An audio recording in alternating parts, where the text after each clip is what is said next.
Thanks everyone for joining. It's my pleasure to introduce Sanjay.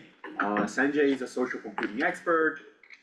He has gotten his PhD from Stanford and went on to work at several companies. He worked at Twitch, at Reddit, and he has recently moved to OpenAI.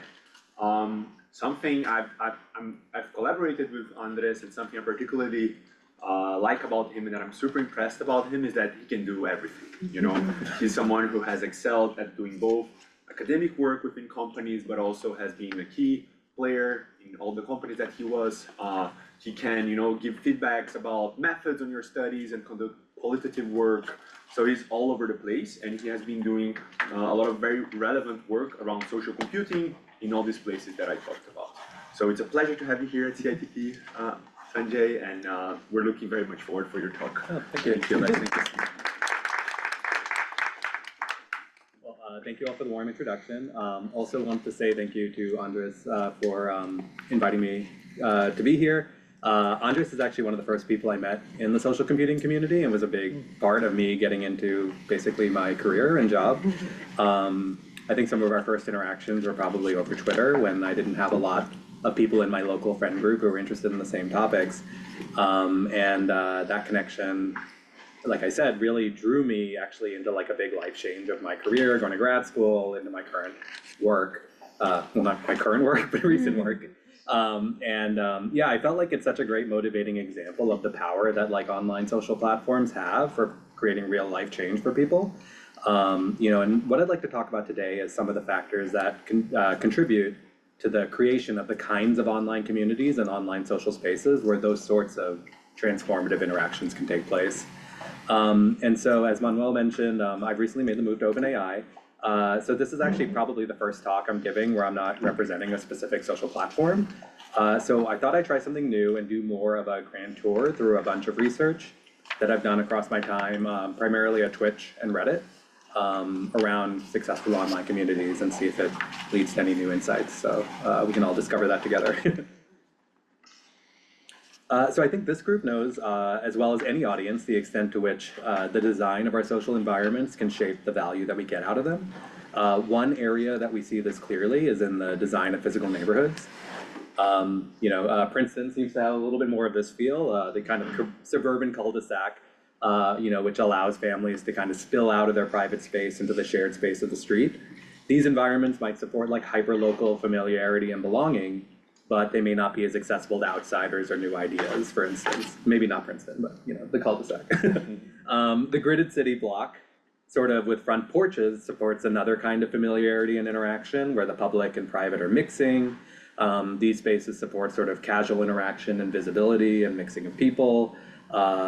They function well despite this mixing of audiences, as is sort of outlined really beautifully by Jane Jacobs in The Life and Death of Great American Cities. And then finally, there are famous cases of spaces that are intentionally designed to support communities. That's exactly the purpose that went into them. And sometimes they don't meet those goals. There's several famous large housing projects, for example, that were kind of intentionally designed as high rises to offer people private space, that ended up neglecting some of the sort of shared spaces or sort of like avenues for connecting residents and the street level features that integrated residents into a broader community. And so those didn't end up feeling particularly successful for the residents of those communities in achieving the intended goals. So basically, main point is physical design profoundly shapes the shape of social interactions. They can create gathering spaces or signal exclusion. And it's often the case, I think, that we overlook how the design of the spaces influences the shape of online communities. And so that's kind of what I want to explore, this like motivation for this talk, how intentional design plus emergent properties shape the flavor of an online community. As the physical layout of our neighborhood shapes our offline relationships, we can think about how a bunch of different specific aspects influence the design of an online community. We could think about it from sort of three lenses. Design, the sort of intentional beginning of a community. Governance, sort of like how the rules and sort of norms and shape of a community evolve. And then the like emergent interaction among community members that basically creates the sort of like fabric or actual feeling of that community. And yeah, we can explore these three aspects through these three types of stakeholders, founders, moderators, and members, who basically shape the experience through these three lenses.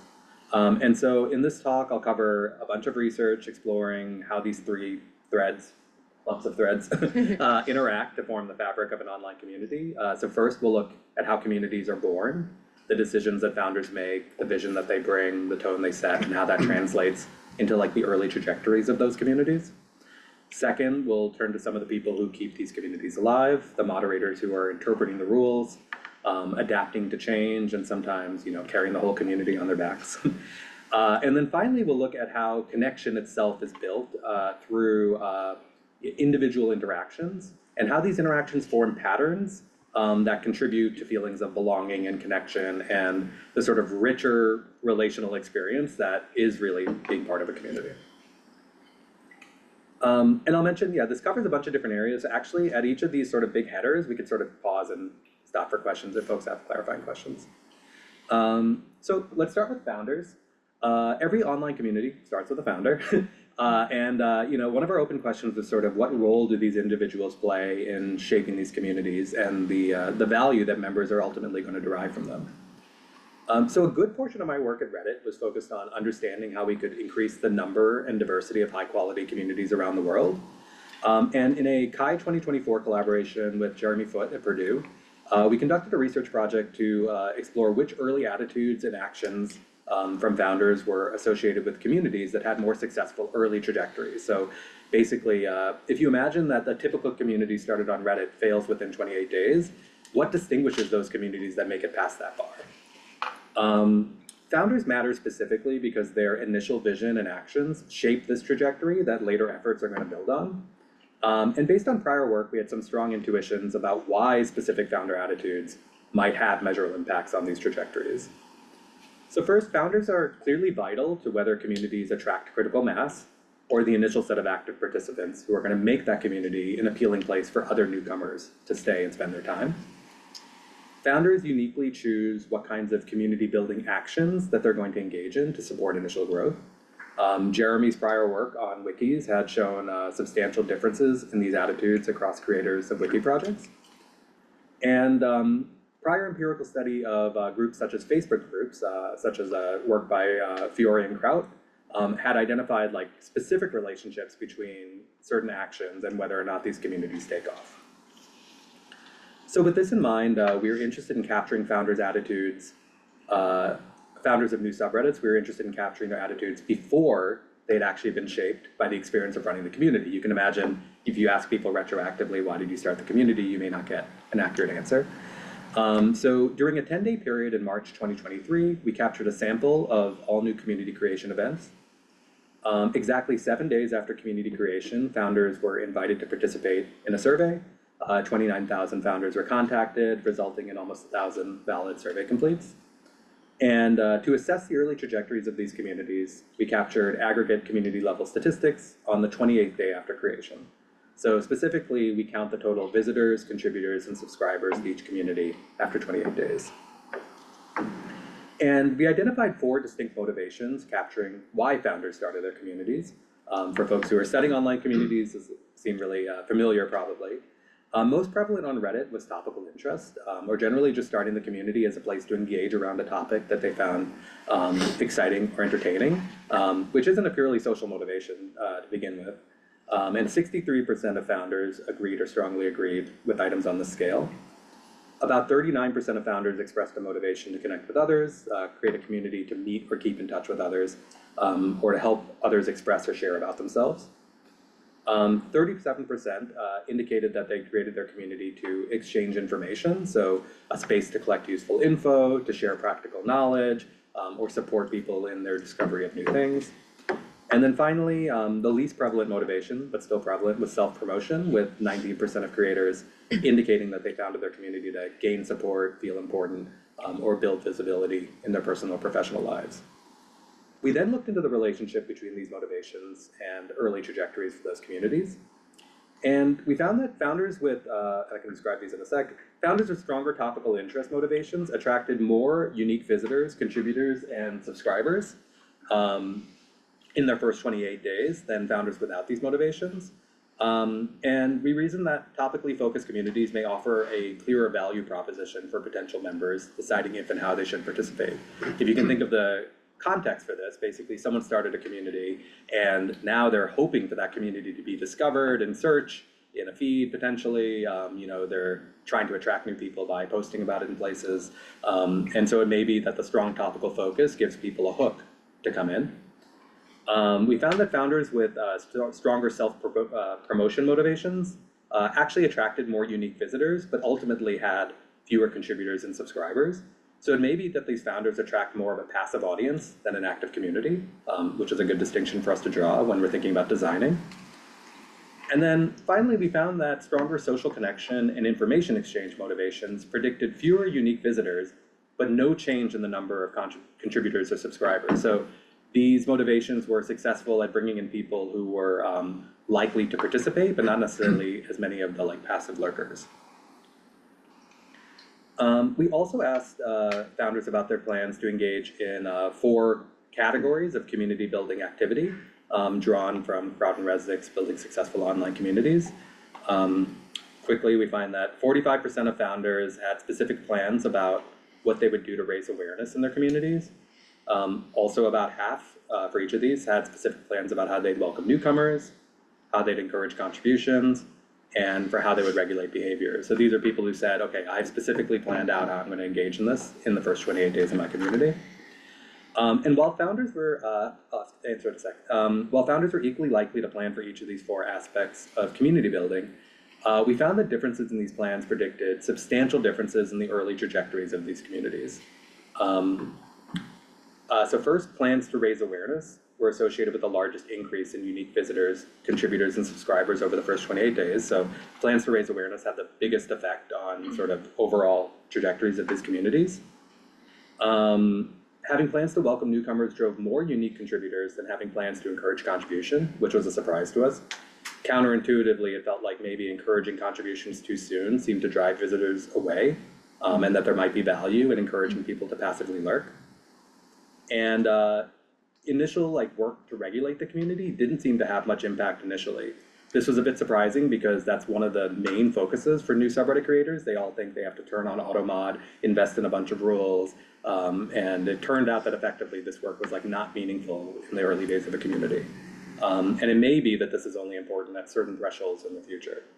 So I'd love to... Yes, so I kind of see those numbers, and it seems like 1 out of 2 founders does one of these things.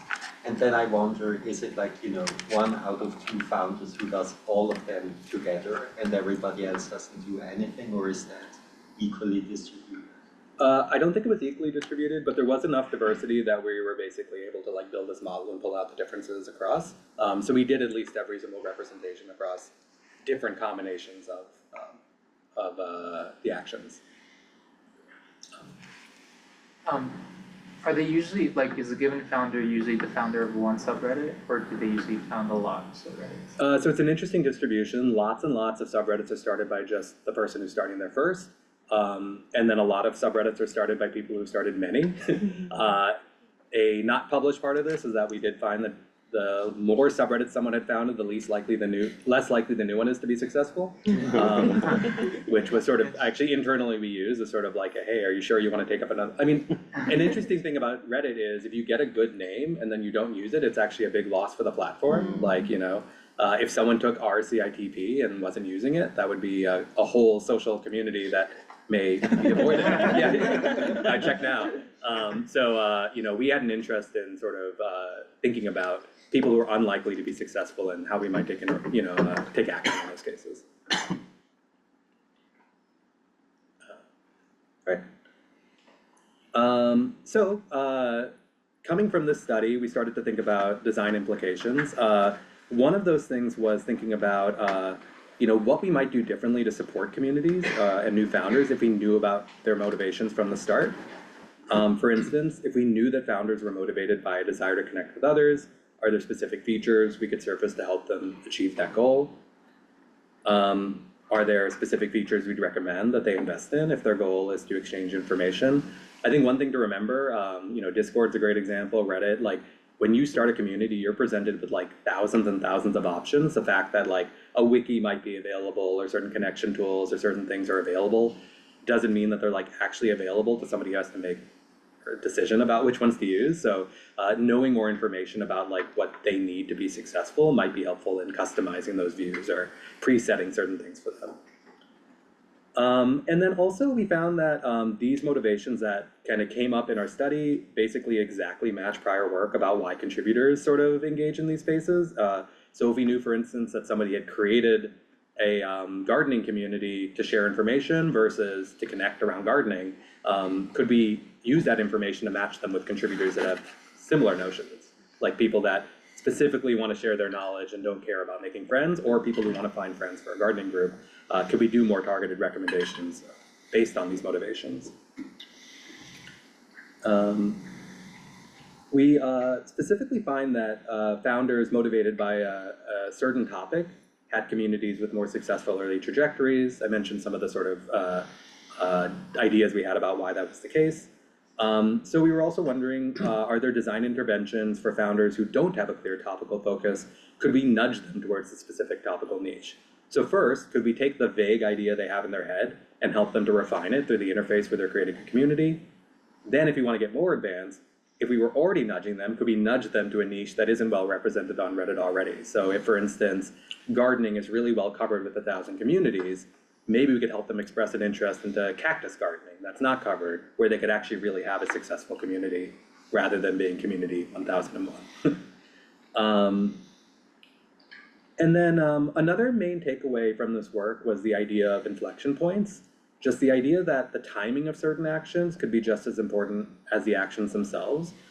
We definitely, for a community, want them to invest in AutoMod and community rules, but like when's the right time to tell them to do that? You know, there's evidence that the time spent on regulating behavior can be wasted, and there's also specific cases where people overzealously or over anxiously creating AutoMod and community rules ended up maybe losing out on audiences that were sort of unsure about how to navigate them. So, you know, right after community creation, we found that founders are probably best served by spending all their time on raising awareness. We found that while encouraging contribution too early can potentially backfire and maybe scare off potential visitors, there may be a specific inflection point at which it helps the community to take off. We found that, you know, founders may want to wait to spend time on enforcement until they've achieved sort of a self-sustaining growth, to the point where, you know, especially there's usually a moment where these communities are large enough to start showing up in recommendations feeds. I can't speak for every social media company, but sometimes this is just like a hard-coded number, right? So at some point they went from like not being discovered by new people to suddenly appearing in feeds for strangers. That's clearly a moment where we could step back and say, prepare yourself to explain your rules to a bunch of new people who don't know you. So we instantiated some of these ideas into an educational resource that we called Reddit for Communities, which aimed to create like really targeted resources for communities at these various stages of growth. Also backed up by really specific success stories from communities with sort of different topics and needs that had successfully navigated these inflection points. And so internally also, we completed some work to try and pin these inflection points to specific thresholds for community growth. But obviously no longer at Reddit, but further research could kind of leverage longitudinal studies or actual experimental interventions where we like encourage communities to pick up different features at different points to see which are most effective. So yeah, I'll pause here. Oh, actually, one more slide. So I just wanted, as a big takeaway, founders shape the communities through their motivations and initial decisions. And while like asking about their like vibes when they're starting a community seems really fluffy, it actually does translate into real quantifiable differences in which communities take off and even get started. Yeah, I'll pause here if there's questions about this. I'm curious, so you have founder as a person that starts a community. Did you find or do you have a hunch on communities that are started by more than one person and how that may predict success or failure? Yeah, I mean, for us, it's tricky because there's still one user account attached as the creator of a community. Also in the work at Twitch, it's generally like there's a single streamer that's basically starting things. So we hadn't measured My guess is that even in cases like, let's say there was a Princeton CITP community, there's still gonna be one person that's responsible for doing the setup and being the owner. It's like very, very hard for like multiple people, I think, to manage that. Yeah. But I do think like, actually my experience starting a social computing community, one of the best ways to help it be successful was to recruit early on other folks who are gonna be contributors and moderators, because that makes the experience, even if they don't actually contribute, it makes it a social experience that like you keep participating, even if, the slog of starting a community and getting a bunch of people invested, it takes time. At Twitch also, I'll mention, we never published research on this. We had done some work on trying to understand which streamers would be successful. It's actually very, very hard to predict. I mean, generally predicting what's gonna be viral on the internet is impossible. But in terms of these same types of questions, one of the main things was basically streamers who brought their friends into chat. You can imagine you're streaming 6 hours at a time, your friends are there. It makes it a fun enough experience that you could just sit there and do it, even if you don't have an audience. But also every minute that you're streaming is an opportunity to be discovered by someone who wants to know about the game you're playing. So, it's like increasing your shots on goal, like your minutes you're streaming, but also making like the gameplay more fun for you. Okay, so In the previous slide where you have the inflection points, there's the one about initial traction. You mentioned how like this seems a little contrary to the findings that you mentioned earlier. Could you say how you guys came around to like the but there? Because what was the other? I think you said you said that prior work said encouraging contributions too early could backfire, but here you're talking about how there may be ways to kind of overcome that backfiring effect, maybe? I guess what we were, this wasn't published work, but internally we were trying to figure out after this work, are there like specific thresholds we could set that basically identify these community inflection points? I did a study where we were basically looking at like sort of a bunch of different metrics of community growth. Generally looking at, okay, 28 days later, is the community still active, and trying to predict thresholds. So what we did find was there was a certain like frequency of contribution threshold after which, roughly, if you were past that, you were almost guaranteed to continue to be successful, and if you weren't past it, it was like very unlikely you would be. Okay, so the work that was published suggests don't encourage it too soon, but the other internal work still points out you do have to encourage it at some point. Basically. Yeah, the internal work was a pretty high bar actually, so very few communities kind of naturally just hit that bar in terms of the fraction that had started. A very small fraction of the communities that started ended up hitting that bar. I guess if you can. Oh, I had a quick question on the communities, on the topics. Were there certain topics that were more, did you study sort of the topic spread, sort of was politics or community or something else a driver in some of these patterns or not? So Reddit has like a very, very diverse set of topics Right. across, and so with our thing of, this is 950 communities, I don't think there was enough like topic, like, we didn't have a higher level grouping of topics, so we had like very, very sparse representation across many topics. And so, we didn't do a specific analysis by topic. Do you have any insights in terms of getting people to become founders to begin with? So you have a sense of like, what's the prototype of a good founder, then how do we get people in the world who fit that prototype, who might not know as much about Reddit, like how do we get them in the door? That was a prompt I had actually when working on this study. One of the takeaways was that the most likely people to be founders were people that had started a bunch of communities already, but they weren't the most effective founders. So there was that interplay between, if we were to send out prompts and get people to start new communities, are they going to be the same people who are likely to accept that are not necessarily the same people who are going to be successful. Whereas all of these people who are starting it for their first time, like we would have had almost no training data to basically like, there were a few signals beforehand that they were going to be good founders.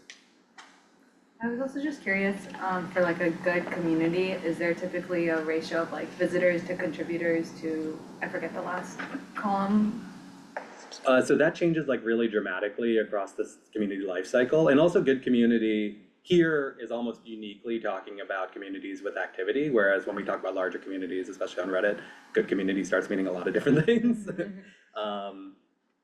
But generally, I mean, I think, I think a lot of other people in the room are probably equally qualified to answer, but yeah, I think there's generally with large communities a big difference between those communities that attract a lot of transient like participants versus those that have like kind of a engaged continuous pace, even for communities that have the same number of screen views per day, for instance. But that doesn't necessarily correlate with good and bad. You can have really transient, I mean, like maybe like, I don't know, like any of the like our science or things where they attract a huge audience of people, but who actually can post, there's a lot of structure in that, can be really, really positive communities, for instance. I was curious if you have insights on why a lot of these founders, you said, overemphasize regulating behavior. And I ask because it's very different, I think, from the behavior of the founders in the major platforms. When we think back to the beginnings of content moderation 2 decades ago, everybody was like, oh, we're the free speech wing of the free speech party, and they only started adding moderation after lots of negative press stories forced them to do so. And here it seems different. There's like a really interesting thing at companies when you're doing like metrics, for instance, where like the denominator like really changes your viewpoint on things. Like at Twitch, for instance, we would think about things from the standpoint of a typical viewer versus the standpoint of a typical streamer. The typical streamer is in a stream with nobody, like it's empty, they don't have to have any rules. The typical viewer is in a gigantic stream with thousands of people. So if you think about the first person who's starting their first community, most of the places they spend time in on Reddit are huge and do need a ton of rules. And so they have no like mental model of what that community was like at the very beginning, and they just assume, I think, they pattern match. I'm gonna jump ahead, of course, if there's founders questions, but I packed a lot in here. You know, we're thinking about kind of stages in the community life cycle, so I wanted to fast forward a little bit and start thinking about the role that moderators play in shaping the norms and governance of a community. So here, actually, I'd like to shift a little bit to some of the work I did at Twitch, understanding how moderators function within a live streaming community. Twitch, if you're not familiar, is a live streaming platform that hosts both, you know, a user who's streaming and potentially thousands, potentially now millions of users in a synchronous chat. It's a really fascinating place to study community moderation because of that scale and the real-time element. And so Twitch relies on a few overlapping systems to make that possible, which I think are at least like illustrative of how other community-focused platforms function. So these, you know, can roughly correspond to like Tarleton Gillespie's 3 imperfect solutions for moderating user-generated content. We have paid moderation, which are like the company's like trained reviewers, which offers consistent outcomes versus like context-specific snap judgments in the best case, and sometimes has like kind of a emotional or cognitive toll, you know, because they're dealing with like the real platform level safety issues. Then you have community moderation, which is, you know, a bunch of volunteers who are intrinsically motivated to moderate their communities. They have local expertise on the topics or norms of their community, but they could also maybe host potentially problematic communities that aren't in line with what the platform wants. And then algorithmic moderation, which is kind of the best of speed and scalability, but also potentially the biggest source of like scalable bias or errors or fairness issues. So, you know, at every social media company, we're trying to like interleave these in some way to get the like best outcome for users. So at Twitch, we affectionately call this the layer cake of safety. And here I want to focus on channel level safety, which is really the domain of community moderators. So Twitch streamers have the ability to name specific viewers as community moderators, and that gives them like special abilities in the channel. Many of these abilities support enforcement, and so moderators have the ability to ban or time out users from the channel or delete messages, as is illustrated here in this very old GIF. Moderators play a number of roles in terms of helping to support the streamer. So sometimes they're providing technical production help or, you know, coordinating the mod team or doing backstage types of stuff. Moderators also play a big role in steering the conversation. So they'll like socialize newcomers to the norms of a channel, and hopefully help to create a sense of community with participants.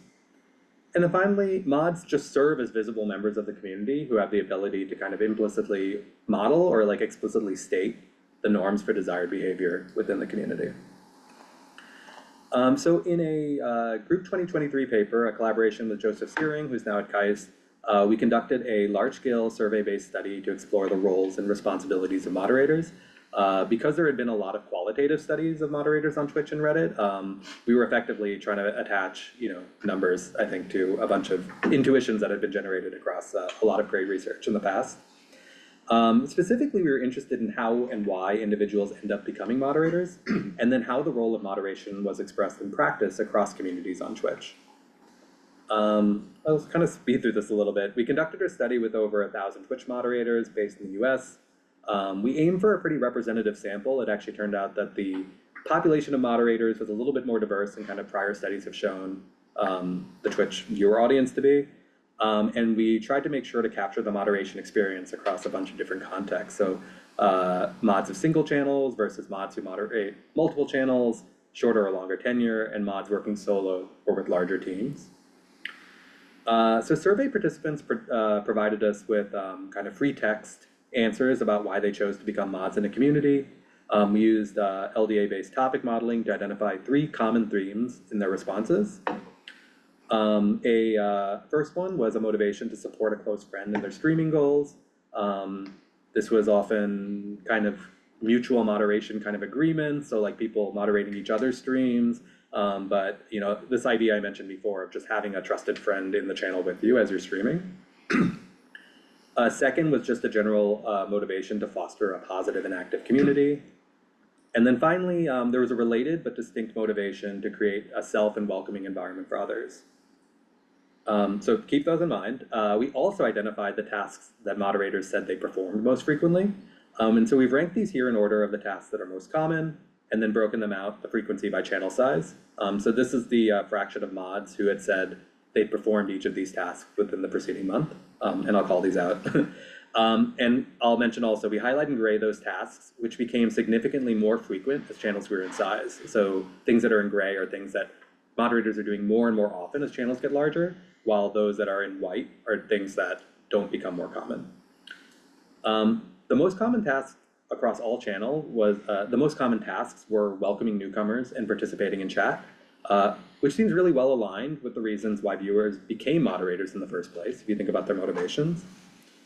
As channels grow in size, however, moderators spend an increasing amount of their time focused on enforcement-related actions, like managing irritating or disrupting behavior, dealing with targeted attacks. As channels grow in size, mods also spend more time coordinating as a team, monitoring actions from other mods, conferring about incidents. There's like a bureaucracy that evolves. But then finally, let's look at what doesn't become more common as channels grow. Welcoming newcomers, supporting engagement, and helping the streamer. So as you can see, kind of community growth comes with this cost in that it reliably shifts moderators' focus away from the things that initially motivated them to mod in the first place, and towards repetitive enforcement tasks. So this prompted another design opportunity. How could we leverage moderators' expertise about what should or shouldn't be allowed in a community, but shift some of the burden of actual enforcement away from them? So proactive tooling, or finding ways to sort of like bring moderation up forward can significantly alleviate moderation burdens, potentially allowing moderators to refocus on those things that motivated them in the first place, community building and engagement. And so here's an illustration of Reddit's post guidance feature. On the left, mods have triggered a rule that called no Slytherin talk. And on the right, we see a user is in the process of drafting a post. Because they've triggered this rule with their content, a warning message has come up allowing them to change the topic or content of their post before submitting to avoid violating the triggering rule even before they've submitted. So in collaboration with our very own Manuel, in a paper that will appear at CSCW 2025, not 2024 like I first said. Confusing. Yeah. We deployed and evaluated an early version of this post-guidance feature as part of a randomized controlled trial. Because we were unable to control which communities would choose to use the feature, we weren't going to manually make communities turn it on and write their own rules. Manuel had a clever randomization of contributors into treatment and control groups, which also let us measure effects within each individual channel kind of clumped. 50% of treated contributors were eligible to see post-guidance rules when they started drafting a post, which does not mean that they necessarily saw them if they didn't violate any rules. And the control contributors saw the standard experience with no guidance. 33 subreddits participated in this pilot test with 97,000 posters included in the experiment. The results ended up being even better than we expected. The post guidance paradigm created some friction for would-be contributors with a decrease in the number of posts started and submitted. However, there was a 6% increase in the number of non-removed contributions, meaning that the communities were actually seeing an increase in lasting contributions. So there was fewer at the top of the funnel, but more were making it at the bottom of the funnel. So basically the ones that were being dropped were posts that were never going to be accepted into the community. This was due to a decrease in the amount of enforcement that was happening on posts. We saw a 9% decrease in content being reported and removed by admins. So these are things violating Twitch's, Reddit's safety, like platform level rules. And then within the community, while there was no direct decrease in moderator removals, there was a 35% decrease in posts being flagged by automod, which actually means a ton less time spent reviewing the automod queue. Because remember, moderators are still going through the queue to decide if anything should be brought back in. We evaluated contribution quality by exploring engagement with these posts and saw post guidance led to posts with 29% more comments and 36% more upvotes on average. Serving as a proxy for, hey, this content might just be more engaging or relevant to the audience. And finally, we saw that posters who engaged with post guidance were actually also themselves more active in the community afterwards, compared with posters who saw only the existing flow. So as a result of this pilot study, Reddit has actually deployed post guidance across its entire ecosystem of communities. So maybe some of you have seen it. So I'll briefly say, this was like a great illustration of, hey, if we design tools that basically remove the repetitive work for moderators and shift that thinking onto users, not only are we going to accrue benefits for the moderators, but we also, are improving the experience for everybody. So, there are win-wins, I guess. So I'll just quickly, as I kind of wrap up on moderators, moderators translate and adapt the initial intention set by founders into the lived community norms and governance of a community. And yeah, effective moderation isn't just enforcement. It's like a continuous interpretation, adaptation to community growth, and proactive support. So this is like just this kind of second level at which we could start to think of design interventions to improve the community experience. So I'll pause real quick for any questions. I'm less familiar with Twitch, but on Twitch, if you create a community, do you by default become a moderator? Yes, but generally streamers will they're not going to try to moderate and stream at the same time since streaming's pretty intensive. So they will be the first moderator, but typically in any stream with viewers, they won't be doing the moderation work. But there is kind of a power hierarchy. I have a paper I didn't include in here that talks about how moderators confer amongst themselves and then bring issues to the streamer and then negotiate that. So that's an interesting dynamic. They're not a member of the mod team. They're the owner of the channel. I was curious if it's based on keyword matching, and if so, do you have a sense of how much of a limitation that is, or are there plans to use LLMs or something like that? Yeah, so this is a not very sophisticated adaptation of our automod, which has been historically for 15 years, Reddit's automod. Sorry, I'm still getting used to not being at Reddit. Has been regex based, but Reddit has published, not published, but blogged about sort of the work that they're doing to basically bring that into a more sophisticated LLM based approach, which I think is going to have some obvious benefits. Yeah, I was just curious about on Twitch. So is there a correlation between the success of a channel and the amount of moderation that's put in? Because from my experience as a viewer, the less it's moderated, the higher engagement there is. So there's a good relationship there. I think there is that question when channels are smaller, streamers are generally a little worried of over moderating. They want to basically get more people at any cost. I think that's the kind of experience that's bifurcated depending on sort of the identity of the streamer. There's obviously a big fraction of streamers who are recognizing that by letting anybody say anything, they're creating something that's counter to the kind of space they want to create. Obviously I think female and male streamers, for instance, are going to have extremely different attitudes on this. Because you also have viewers coming from channel to channel and sort of bringing the norms of those channels into a new place. If your norms are more in line with sort of the dominant norms of the platform, naturally there's sort of less of a feeling you're going to have to moderate what people are saying. If you're really, really specific about the way you want people to talk about certain issues, then obviously you're going to have to message that. So you'll have to invest more to get what you want. There's an interesting thing we also observed where channels that were like really successful at moderation started to have to do less moderation work. The viewers themselves sort of start to act more like a immune system where somebody comes into the channel and says something that's offensive. The moderators don't even have to say anything. The viewers are like, we don't say that here. And so I think when you've done a really good job of clearly messaging like what the acceptable behavior is in a channel, like that starts to become easier.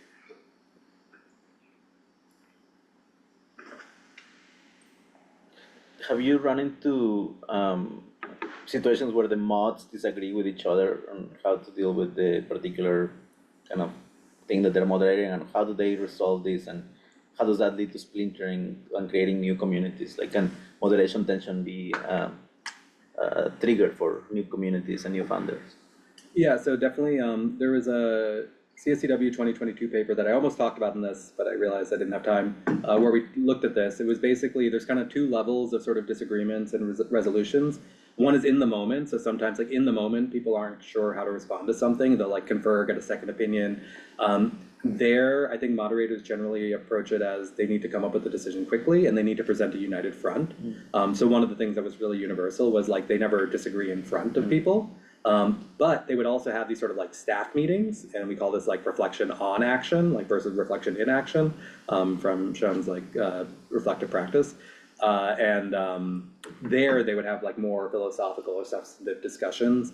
There was one really great example from that paper where you know, they had moderators were working with a streamer who they thought didn't swear or like didn't want any swearing in the channel, and so they'd constantly be moderating out like swear words. All of a sudden they had a guest star who was like swearing like crazy. All the moderators are freaking out. They're like, what do we do? We don't know what to do. The streamer's not saying anything. Finally, they had a discussion about it afterwards, and the streamer's like, oh, I don't care.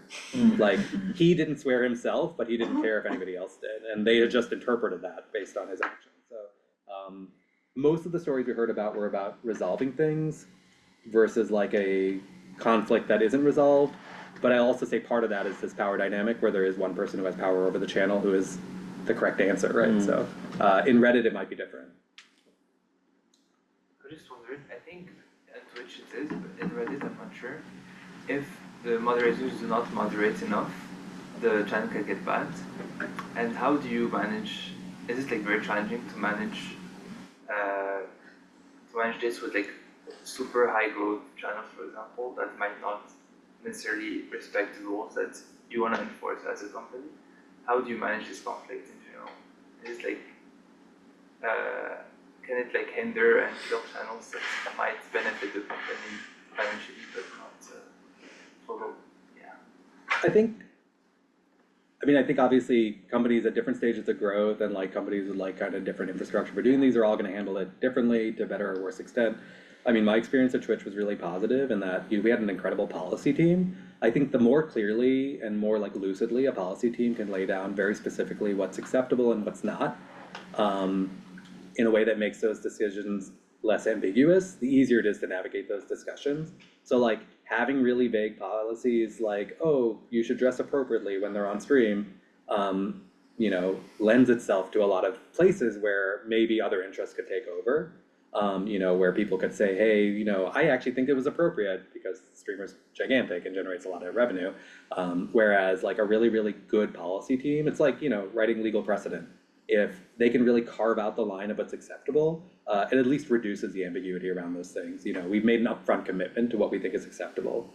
Separately, I mean, I would always make the argument, I'm like, well, you know, our goal is to continue growing. Our goal is to continue growing with lots of audiences that look different from the audience we have right now. I mean, the reason we set the policy where it is, the reason we set the rules where they are is because we actually, I mean, it's like a business decision. Like, we want to make this a place where lots of people want to engage, not where like, that fits the norms of like one specific group of people, you know? So if you have really objectionable streamers, there's probably like a business case for coming down on that. I'm gonna quickly jump into the last topic, but of course we can still talk about all the questions at the end. So if founders and moderators build that kind of structure and scaffolding of a community, then how is that actual like fabric formed around it? Like what influences whether a community feels like a tight-knit group, a giant fan base, a place to connect, or a place to be part of like an audience where you're just watching something? So here I'd like to shift to a couple of studies that explore how different patterns of interaction among community members can contribute to different types of community vibes. So to ground what community vibes means in something more concrete, we'll look to McMillan and Chavez's definition of sense of community as a feeling that members have of belonging, a feeling that members matter to one another and to the group, and a shared faith that members' needs will be met through their commitment to be together. And they sort of just theorized, although it's been like really well backed up, that this could be broken down into these four main components: membership, influence, integration, and shared emotional connection. And yeah, a number of subsequent studies of varying types of offline and online communities have identified different combinations of these and sort of, how they contribute to an overall community feeling. So I'd like to talk about two projects targeted at identifying which dimensions of sense of virtual community, SOVC, were relevant for certain types of the communities that we studied, and what patterns of interactions were associated with these. So at Twitch, in collaboration with Stephen Sumner and Melissa Mercado Crespo at the CDC, we ran a survey study with almost 2,000 Twitch viewers who were active community members in almost 300 channels. And at Reddit, in a collaboration led by Galen Weld at the University of Washington, we ran a survey with 2,800 Reddit users who were active participants in 281 distinct subreddits. And I should say that actually the second study was heavily guided with mentorship from Soyeon. Some discussions earlier that, and Jeremy put. In each case, we used the survey responses to identify the major dimensions of SOVC as expressed on that platform. We then collected behavioral traces capturing specific patterns of interaction within those communities and built statistical models to identify what kinds of behaviors were indicative of these different dimensions of community feeling. So on Twitch, we found that SOVC manifested along two main dimensions. The first was sort of a classic sense of belonging or membership, effectively the feeling that you're personally integrated into and supported by a community. And so respondents who scored their selected community high on this scale tended to agree with statements like these. Most members of this community know me, and fitting into this community is important to me. The second dimension, which we called cohesion, was a bit more novel. This described the extent to which the community was effective as a group and had clear guidelines for behavior. Respondents that scored high on this dimension agreed with statements like, people in this community generally behave appropriately, or I'm hopeful for the future of this community. So like I mentioned, this was a bit different from prior studies of online communities and real-world communities, which tended to be much smaller. We theorized that the massive scale and sometimes frenetic interactions within Twitch channels made this dimension of community functioning like more salient for people as an important part of the experience. This chart plots belonging scores against channel tenure, shown on a log scale in days. Respondents are grouped based on their type of participation in the channel. So red captures respondents who didn't chat, green captures those who only chatted, and blue captures those who chatted and engaged in collective forms of participation. So things like polls, things where your participation was like aggregated and not like sort of individually visible. So unsurprisingly, we saw that individuals who remain in the community longer have higher senses of belonging. You can imagine one causal direction of growing over time. You can also imagine selection effects here. However, we also saw that the style of participation mattered even more. Users who both individually chat and participate in these aggregate actions grow their belonging over time, whereas users who didn't chat, for instance, like actually started to fall off at some point and maybe become less attached to the community. At the community level, we found that sense of cohesion increased when when more viewers use sub-emotes, which are channel-specific symbols that are available to subscribers. This is controlling for subscriber rate.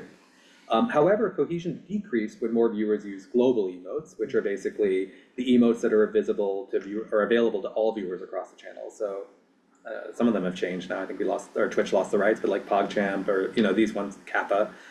These are symbols that any person can use in any of their chats. And so this sort of indicated that there may be trade-offs in the role that symbols play between driving attachment to a specific community versus to the broader platform as a whole. There may be trade-offs of like how you identify and at what level that drives a sense of belonging or cohesion within that channel. On Reddit, sense of virtual community tended to match more closely the dimensions identified in prior literature. The first, belonging or membership, captured the extent to which individuals felt embedded in the community. The second, cooperation and shared values, captured aspects of collective alignment and mutual support, this kind of feeling that we can accomplish something together. And the third, connection and influence, kind of reflected the idea that you mattered to specific other people within the community, more of a bond-based measure of community. So given Reddit's threaded community structure, we were first interested in how specific structural patterns of interaction influence the feeling of community. And so here we used an idea called conversational motifs, which looked at sequences of actions which occur in a Reddit conversation. So, I mean, if folks have used Reddit, you know, basically things are structured with posts, comments, and comments are threaded, and users can upvote or downvote each other's content. Prior work has demonstrated that these can predict outcomes like specific divisive exchanges or engagement with a specific thread. In this work, we extended this technique to capture community level differences, which was new. So here I'll highlight 3 kinds of exchanges and the relationships to community feelings. So first are reciprocal post replies. So user A posts, user B replies, and then user A gives a reciprocal reply. These are significantly associated with an increase in feelings of cooperation and shared values, but we didn't find a connection to the other dimensions of community, sense of community. Second are reciprocal comment replies. User A comments in a longer thread, B replies, and A gives a reciprocal reply. And interestingly, these were specifically associated with an increase in feelings of connection and influence, but not the other measures. Finally, there are reply endorsements. User A comments, B replies, and user A upvotes that reply. And we found that these actually drove significantly more feeling of membership and belonging. So while it might seem very intuitive that each of these would contribute to an overall positive feeling of community, it was surprising to us to find that they played such distinct roles across the 3 dimensions of community. Each of these types of interactions drives community feelings in a different direction. We also looked at linguistic patterns as captured by Loop. Loop is a well-validated dictionary-based method that maps each token to a category, as illustrated here for a very small subset of categories. We captured all the public contributions in a community over a 30-day period and applied Luke over these. So first we found that more pro-social language, words like care, help, and thank, were associated with increased connection and influence and cooperation and shared value scores. Expressions of sensation or emotion, so talking about senses, like the words like feel, cool, hard, were associated with increases in these same 2 community feelings, connection, influence, and cooperation, shared values. On the other hand, expressions of, I guess what they call netspeak, in a somewhat dated category name, like lol, haha, or the use of emoji, contributed to increased feelings of membership and belonging. So this was interesting in the context of our results from Twitch, which sort of highlights the sort of complicated role that community-specific jargon or symbols might play in tying communities together. And then finally, we found that the use of future-focused language is associated with increased membership and belonging. This was sort of a counter to an initial hypothesis that these would sort of align along cooperation as sort of like communities accomplishing something together. We sort of in the paper tied this back to Sassenberg's work on common bond and common identity groups, where they found that the latter, common identity groups, tended to be more focused on the group's collective purpose and goals, which could help to explain that relationship. So while these studies identify a relationship between certain interaction patterns and feelings of community, they don't give any evidence that we can actually drive sense of community by influencing these patterns. They might just be, you know, symptoms of it in some way. So again, that sort of raised an interesting design opportunity, which was, you know, looking at interventions to actually encourage these types of interactions. At IC2S2 2023, we presented the results of a study in which we used a notifications-based intervention to activate community members when a first-time poster posted in the community. Basically for a period right before then, you may have gotten a mobile message that looked like this. Basically, if you were a participant in our Comp Social, you might have gotten a message that said, welcome a first-timer to our Comp Social, leave a comment on their post to make their day. And it would basically link you directly to the comment field for that post. We identified 37,000 target posts across 5,400 subreddits, meeting certain criteria for size and you know, activity. For half of these, we sent a notification like this one to other members of that community, encouraging them to send a reply. In total, we notified over 100,000 users, with about 1% ultimately seeing a reply after, who saw it, who clicked, and then who actually wrote something. This intervention actually doubled the fraction of posts which received one or more reply, which was exciting, and indicated that it was an effective instrument for an IB design for measuring the relationship between receiving replies and subsequent commitment to the community as measured by ongoing contribution. So what was nice about this is the variation in who did or didn't receive replies was completely random and independent from any of the other things that are going on in the community, which allows us to isolate the relationship between receiving replies and subsequent commitment to the community. And so we found that first-time posters who received one or more reply to their posts submitted about 4 times as many posts in the future compared with those who received no replies. And so as I mentioned, the IB setup allowed us to basically isolate this and say, this is independent of the communities or how good they are at posting or anything like that. Interestingly, we found that receiving replies did not impact the odds that a specific user would post again, implying that the effect may be specific or localized to those users who are potentially predisposed to continue contributing. One very salient explanation possible for this difference might be the very common practice on Reddit of using throwaway accounts to ask questions. There may be just a huge fraction of potential posters who are just not accessible by an intervention like this because they never intend to use their account again. And so there's obviously room here for a lot more experimental research, and sort of prompt with the question, how do we move beyond simply encouraging more interaction, here, to fostering better interaction? How do we, get high quality replies? How do we get the kinds of replies and interactions that breed belonging and connection, and the different community feelings we talked about? So future work could test more nuanced interventions to enhance reciprocity and meaningful engagement. Through these studies, we see how specific patterns or ways of interacting influence specific aspects of community vibes, community feelings. And so the main takeaway here is the interactions among members are kind of the threads from which community fabric is woven. After mods and founders have created the structure, there's still a lot of latitude in terms of the patterns that evolve that shape whether something is a successful community and what the kind of feeling of that community is.